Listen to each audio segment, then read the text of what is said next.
तो दोस्तों, क्योंकि सास भी कभी बहू थी सीरियल के आज के एपिसोड की शुरुआत होती है शोभा से, जो गौतम और साहिल से पूछती है कि क्या वे करण भैया से बात करने की कोशिश नहीं कर सकते या फिर समायरा को समझाने का कोई रास्ता नहीं निकाल सकते। तो गौतम कहता है कि तुम जानती हो कि क्या हुआ था। समायरा ने अपनी जान लेने की कोशिश की थी, इसलिए सिचुएशन बहुत कॉम्प्लिकेटेड है और आजकल के बच्चे बहुत वल्नरेबल होते हैं। ऐसे में अगर वे समायरा के किसी भी एक्शन को जज करेंगे तो उसे लग सकता है कि पूरी फैमिली उसके अगेंस्ट है और बात और बिगड़ सकती है। इसलिए अभी सही यही रहेगा कि वे उसके किसी भी फैसले को तुरंत गलत ठहराने के बजाय एक फैमिली बनकर उसके साथ खड़े रहें। शोभा भी मानती है कि इस सिचुएशन में यही बेहतर रहेगा। फिर वो दोनों को ज्यादा टेंशन न लेने के लिए कहती है और यकीन दिलाती है कि उनके घर के साथ कुछ गलत नहीं होगा। आखिर घर में मम्मा है और उसे पूरा विश्वास है कि वो कुछ भी गलत होने नहीं देंगी। उधर दूसरी तरफ हम समायरा को देखते हैं, जो नंदिनी के कमरे में आती है।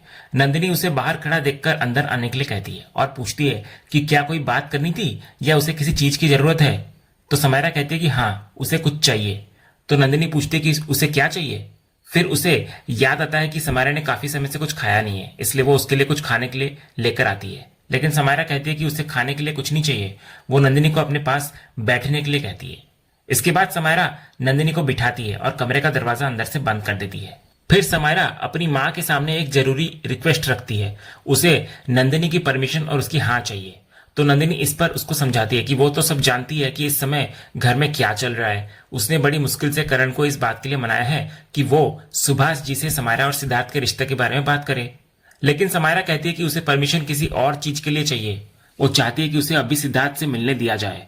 यह सुनकर नंदिनी हैरान नजर आती है। वो समायरा को याद दिलाती है कि आज पूरे दिन घर में क्या क्या हुआ है। कम से कम पहले करण को सुभाष जी से बात करने का मौका मिलना चाहिए। सिद्धार्थ के बारे में बात आगे बढ़ने दे और इस प्रॉब्लम का कोई सोल्यूशन निकलने दे। उसके बाद वो सिद्धार्थ से मिल सकती है। लेकिन नंदिनी को डर भी होता है कि अगर समायरा अभी चली गई तो पूरी बात फिर बिगड़ सकती है। समायरा अपनी बात पर कायम रहती है। फिर भी वो कहती है कि सिद्धार्थ से मिलना उसके लिए बहुत जरूरी है और वो सिर्फ एक बार उससे मिलने की परमिशन चाहती है। तो नंदिनी साफ मना कर देती है। वो कहती है कि इस वक्त उसे बहुत कुछ संभालना पड़ रहा है, एक तरफ करण को, दूसरी तरफ समायरा को और साथ ही पूरे घर और परिवार को। उसकी कोशिश यही है कि घर में सब ठीक रहे और समायरा की खुशी भी बनी रहे, लेकिन एक गलत कदम फिर से सब कुछ खराब कर सकता है। तो समायरा अपनी माँ से बस इतना चाहती है कि उस पर थोड़ा ट्रस्ट किया जाए। वो कुछ भी गलत नहीं करेगी और समय पर वापस आ जाएगी। नंदिनी फिर भी पूछती है कि आखिर सिद्धार्थ से मिलना इतना जरूरी क्यों है। समायरा दोबारा यकीन दिलाती है कि वो कोई गलत काम नहीं करेगी और ऐसा कुछ भी नहीं करेगी जिससे फैमिली के लिए नई प्रॉब्लम्स खड़ी हो। तो नंदिनी उसे अपनी जगह रखकर सोचने के लिए कहती है। उसके लिए समायरा को अकेले जाने देना आसान नहीं है। इस पर समायरा कहती है कि अगर नंदिनी भी उसके साथ चले तो नंदिनी फिर जानना चाहती है कि आखिर मिलने का काम क्या है, क्या जरूरी काम है ऐसा। तो समायरा कहती है कि अभी नंदिनी ने खुद बताया कि वो घर में बहुत कुछ संभाल रही है और करण भी उनके रिश्ते की बात करने वाला है। समायरा भी चाहती है कि चीजें पॉजिटिव रहें और सब कुछ अच्छे से हो जाए। अगर नंदिनी उसके साथ होंगी तो करण के मन में भी कोई सवाल नहीं उठेगा। तभी नंदिनी एक फैसला करती है। वो समायरा से कहती है कि वो अकेली ही चली जाए क्योंकि उसे उस पर ट्रस्ट है। लेकिन साथ ही वो उसको समझाती है कि विश्वास बनने में पूरी लाइफ लग जाती है, जबकि उसको टूटने में सिर्फ एक गलत कदम काफी होता है। नंदिनी चाहती है कि समायरा उसके इस विश्वास को कभी न तोड़े। तो समायरा हाँ कहती है। नंदिनी फिर उसको जल्दी जाने और जल्दी वापस आने के लिए कहती है। तो समायरा खुश होकर अपनी माँ के गले लग जाती है और जल्दी लौटने का भरोसा देकर वहां से चली जाती है। अगले सीन में हम करण को देखते हैं, जो गौतम के रूम में आता है। करण बेहद परेशान सा होता है और सोच रहा होता है कि उसने कभी सोचा नहीं था कि जिंदगी में ऐसा दिन भी देखना पड़ेगा। समायरा को प्यार भी हुआ तो किससे? तृप्ति के बेटे से। करण को अपनी और समायरा दोनों की बदकिस्मती नजर आ रही होती है। वो कहता है कि एक पिता की मजबूरी यह है कि उसे अपनी बेटी के लिए इस रिश्ते को हाँ कहना पड़ा। गौतम करण की सिचुएशन समझते हुए कहता है कि वो जानता है कि यह सब उसके लिए आसान नहीं है। इसके बाद गौतम करण को बैठने के लिए कहता है और यकीन दिलाता है कि अगर वो उसकी कोई हेल्प कर सकता है तो वो जरूर करेगा। तभी करण उससे पूछता है कि वो इस रिश्ते को रोक कैसे सकता है। उसने समायरा को हाँ तो कह दिया है, लेकिन अगर अब उसे इस रिश्ते को रोकना है तो उसे क्या करना चाहिए।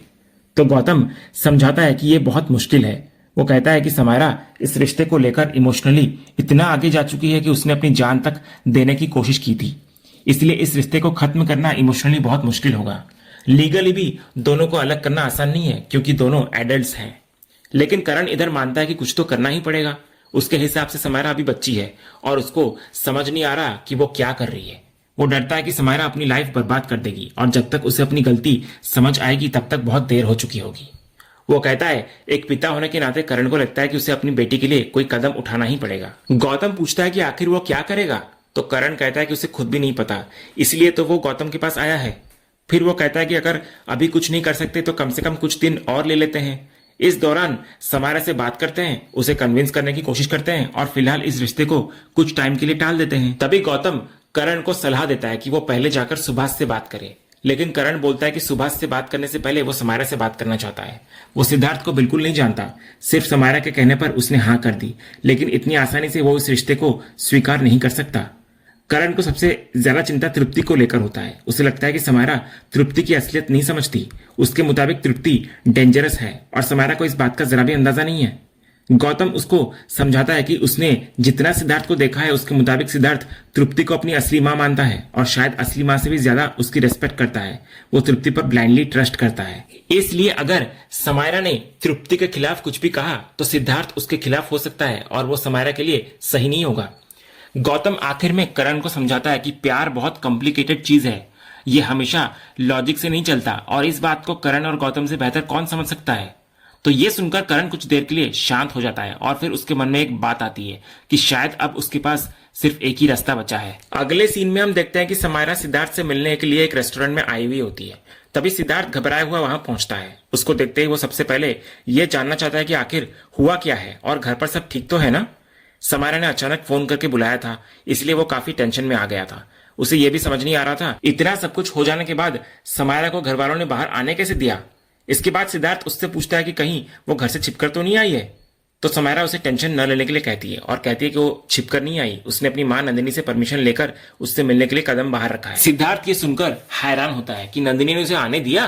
तो समायरा कहती है कि उसे सिद्धार्थ से एक बहुत इंपॉर्टेंट बात करनी थी, इसलिए उसने परमिशन मांग ली। लेकिन सिद्धार्थ पहले यह जानना चाहता है कि आखिर शांति निकेतन में क्या हुआ। इसके बाद समायरा उसे पूरे दिन की सारी बात विस्तार से बताती है।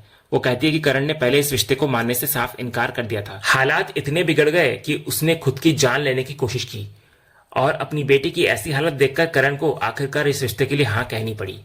ये सब सुनकर सिद्धार्थ भी हैरान नजर आता है। समायरा कहती है कि उस वक्त उसे कुछ समझ नहीं आ रहा था, घर वाले उसकी बात समझने के लिए तैयार नहीं थे और इसी वजह से उसने ऐसा कदम उठाया।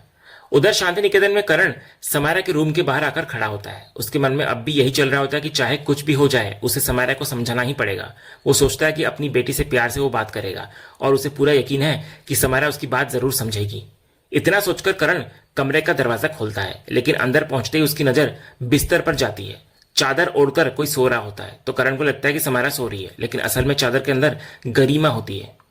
उधर रेस्टोरेंट में सिद्धार्थ समायरा की बात सुनकर परेशान सा हो जाता है। उसे यह सोचकर झटका लगता है कि समायरा ने खुद को इस हालत तक कैसे पहुंचा दिया। वो समायरा को समझाता है कि उसे ऐसा कदम उठाने से पहले उसके बारे में भी सोचना चाहिए था। अगर समायरा को कुछ हो जाता तो वो खुद को अभी माफ नहीं कर पाता। समायरा इस पर कहती है कि उसने जो भी किया उसके पीछे भी सिद्धार्थ ही था। वो उसके बिना लाइफ की कल्पना भी नहीं कर पा रही थी और जब घर वाले उसकी बात समझने के लिए तैयार नहीं हुए तो वो पूरी तरह टूट गई। सिद्धार्थ उससे वादा लेने की कोशिश करता है कि वो दोबारा कभी खुद को नुकसान पहुंचाने जैसा कोई कदम नहीं उठाएगी। तो समायरा भी उसे यकीन दिलाती है कि वो ऐसा दोबारा कभी नहीं करेगी। उधर दूसरी तरफ करण बिस्तर के पास जाकर समायरा को आवाज देने लगता है। इसी बीच नंदिनी की नजर पड़ती है कि करण कमरे के अंदर पहुंच चुका है। वो तुरंत वहां आती है और करण से पूछती है कि वो इस वक्त यहाँ क्या कर रहा है। तो करण कहता है कि उसे समायरा से बहुत जरूरी बात करनी है। तो नंदिनी उसको समझाती है कि जो भी बात है कल कर लेना। आज समायरा ने पूरा दिन रोते हुए बिताया है और मेंटली भी काफी थक चुकी है, उसे अभी आराम करने देना चाहिए। करण फिर भी बोलता है कि उससे बात करना जरूरी है और वो अभी बात करना चाहता है। तो नंदिनी उसको रोकते हुए कहती है कि कम से कम कल तक वेट कर ले, कल उसका माइंड भी थोड़ा हल्का होगा और तब आराम से बात भी की जा सकती है। फिर नंदिनी करण से पूछती है कि आखिर ऐसी कौन सी इंपॉर्टेंट बात है जिसके लिए वो अभी समायरा से बात करना चाहता है। तो करण कहता है कि उसे किसी भी तरह इस रिश्ते को कुछ समय के लिए टालना होगा। ये बात कहने के बाद करण खुद भी मान जाता है कि वो सुबह समायरा से बात करेगा और इतना बोलकर वो वहां से निकल जाता है। करण के जाते ही नंदिनी कमरे का दरवाजा अंदर से बंद कर देती है और गरिमा को उठाती है। गरिमा इधर राहत की सांस लेते हुए कहती है कि वे लोग मामू के सामने आते आते बच गए, वरना आज तो दोनों पकड़े जाते। इसके बाद गरिमा नंदिनी से पूछती है कि समायरा कब तक वापस आएगी और उसे कितना समय लगेगा। नंदिनी कहती है कि समायरा आ जाएगी, लेकिन जब तक वो वापस नहीं आ जाती गरिमा को कहीं नहीं जाना है। वो उम्मीद करती है कि समायरा सिद्धार्थ से जिस जरूरी बात के लिए मिलने गई है वो बात हो गई होगी। उधर रेस्टोरेंट में समायरा सिद्धार्थ को बताती है कि उसके पिता ने फिलहाल रिश्ते के लिए हाँ तो कर दी है, लेकिन वो अपने पापा को अच्छी तरह जानती है। उसको लगता है कि करण ने यह फैसला सिर्फ इसलिए लिया है ताकि वो दोबारा खुद को नुकसान पहुंचाने जैसा कोई कदम न उठाए। और असली सवाल यही है कि क्या वो सिद्धार्थ को दिल से एक्सेप्ट करेगा। सिद्धार्थ उसको समझाता है कि ज्यादा टेंशन लेने की जरूरत नहीं है और फिर पूछता है कि क्या उसे उस पर ट्रस्ट है। तो समायरा कहती है कि हाँ, तभी तो वो उससे मिलने आई है। तो सिद्धार्थ फिर उसे घर चलने के लिए कहता है, क्योंकि अगर करण को पता चला कि वो इस वक्त उसके साथ है तो उसके खिलाफ एक और नेगेटिव पॉइंट बन जाएगा। वो ये भी कहता है कि ये बात फोन पर बताई जा सकती थी, फिर इतनी बड़ी मीटिंग की जरूरत क्यों पड़ी। इसके बाद सिद्धार्थ यकीन दिलाता है कि दोनों ने रिश्ता निभाने का फैसला लिया है तो वो इसे पूरा करके रहेगा। वो करण को भी इस रिश्ते के लिए मना लेगा और फिर कहता है समायरा को कि वो ये बात उस पर छोड़ दे। समायरा आखिरी बार कंफर्म करती है कि क्या वो सब संभाल लेगा। तो माहौल हल्का करने के लिए सिद्धार्थ मजाक में कहता है कि अगर वो नहीं संभाल पाया तो पराग जैसा लड़का वो ढूंढ ले। तो समायरा कहती है कि यहाँ उसकी जान अटकी हुई है और वो मजाक कर रहा है। फिर दोनों एक दूसरे को देखकर मुस्कुराते हैं और फिर वहां से निकल पड़ते हैं। उधर अगले सीन में हम नंदिनी को देखते हैं जो ठाकुर जी के सामने बैठी हुई रो रही होती है। उसके मन में एक साथ कई पुरानी बातें घूम रही होती हैं। सबसे पहले उसे अपने बेटे पार्थ की हैवानियत याद आती है। जब पार्थ की हरकतें हद से ज्यादा बढ़ गई थी तब नंदिनी ने ही उस पर गोली चलाई थी। इसके बाद उसकी आंखों के सामने समायरा का वो पल आता है जब उसने अपनी जिंदगी खत्म करने जैसा कदम उठाया था। और तभी नंदिनी को करण की कही हुई वो बात भी याद आती है जब उसने उस पर भरोसा जताते हुए कहा था कि नंदिनी ही वो इंसान है जिस पर उसे सबसे ज्यादा विश्वास है और वो उसे कभी धोखा ना दे। इन सारी बातों को याद करके नंदिनी का दर्द और बढ़ जाता है। वो ठाकुर जी के सामने रोते हुए खुद से सवाल करती है कि आखिर उनसे ऐसी कौन सी कमी रह गई थी। उन्हें समझ नहीं आ रहा था कि वे समायरा के दिल की बात समय रहते क्यों नहीं समझ पाए। आखिर ऐसा क्या हुआ कि समायरा अपने मन की बात अपने माँ बाप से कह नहीं पाई। माँ बाप और बेटी के बीच इतना डिस्टेंस कैसे आ गया कि वो अपनी परेशानी उन्हें बता तक नहीं सकी। नंदिनी को यह भी समझ नहीं आ रहा होता कि एक माँ और पिता होने के नाते वे सही कर रहे हैं या गलत। फिर उसके मन में पार्थ का ख्याल आता है। उसे लगता है कि पार्थ के साथ जो कुछ हुआ उसमें कहीं ना कहीं उनकी परवरिश की भी जिम्मेदारी थी। नंदिनी ठाकुर जी से पूछती है कि आखिर वे क्या गलत कर रहे हैं। उन्होंने तो हमेशा यही चाहा कि उनके बच्चे खुश रहें, लेकिन एक बच्चा पहले ही उनसे दूर चला गया था और अब दूसरी बच्ची भी इतनी तकलीफ में पहुंच गई कि उसने अपनी जिंदगी खत्म करने जैसा कदम उठा लिया। नंदिनी को लगता है कि समायरा अभी सही और गलत के बीच का फर्क नहीं समझ पा रही है, लेकिन वो खुद एक माँ है और अब अपने बच्चों का यह दर्द उससे सहन नहीं हो रहा। वो ठाकुर जी के सामने ये भी कहती है कि अगर उससे कोई गलती हुई है तो उसकी सजा उसे मिलनी चाहिए, उसके बच्चों को नहीं। तभी शोभा की नजर नंदिनी पर पड़ती है जो वहां बैठकर रो रही होती है। नंदिनी जैसे ही शोभा को देखती है वो तुरंत अपने आंसू पोंछ लेती है, लेकिन शोभा उसको समझाती है कि उसके सामने आंसू छिपाने की जरूरत नहीं है। वो समझ सकती है कि जब अपने बच्चे तकलीफ में हो तो एक माँ कितनी बेबस हो जाती है। नंदिनी इधर कहती है कि वो खुद को कमजोर पड़ने नहीं देना चाहती, लेकिन उसे बार बार यही सवाल परेशान कर रहा है कि एक माँ होने के नाते आखिर वो कहाँ फेल हो गई। वो समायरा के दिल की बात समय रहते समझ नहीं पाई, उसको संभाल नहीं पाई और शायद सबसे बड़ी गलती यही रही कि उसने अपनी बेटी से उस तरह खुलकर बात ही नहीं की।